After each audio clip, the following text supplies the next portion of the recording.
Welcome to PSR studies. ఈరోజు తెలంగాణలో inter supplementary ఫలితాల కోసం వెయిట్ చేస్తున్న స్టూడెంట్స్కి వచ్చేసి గుడ్ న్యూస్ అండి.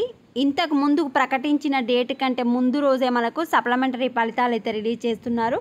పూర్తి వివరాలు తెలుసుకుందాం. వీడియో చూస్తున్నారు బట్ లైక్ చేయట్లేదండి. ప్లీజ్ అండి వీడియో లైక్ చేయండి, ఛానల్ని సబ్స్క్రైబ్ చేసుకోండి. ఓన్లీ జెన్యూన్ అప్డేట్స్ మాత్రమే నా ఛానల్ ద్వారా మీకు అందజేయబడతాయి. తెలంగాణ రాష్ట్రంలో ఇంటర్మీడియట్ అడ్వాన్స్డ్ సప్లిమెంటరీ పరీక్ష ఫలితాలు జూన్ 24 అంటే రేపు సోమవారం మధ్యాహ్నం 2 గంటలకు విడుదల కానున్నాయి. ఈ మేరకు ఇంటర్ బోర్డు ప్రకటన జారీ చేసింది. ప్రథమ ద్వితీయ సంవత్సరం సప్లిమెంటరీ పరీక్షలకు మొత్తం 4,50,000 మంది విద్యార్థులు హాజరయ్యారు. సో రేపు జూన్ 24 సోమవారం మధ్యాహ్నం 2 గంటలకు first year and second year supplementary results ఒకేసారి రిలీజ్ చేస్తున్నారు. మధ్యాహ్నం 2 అంటే 2:15 నుంచి 2:30 అయ్యే అవకాశం ఉంటుంది. This is the update to the Telangana intermediate students. వీడియోని లైక్ చేయండి, ఛానల్ని సబ్స్క్రైబ్ చేసుకోండి. Thanks for watching.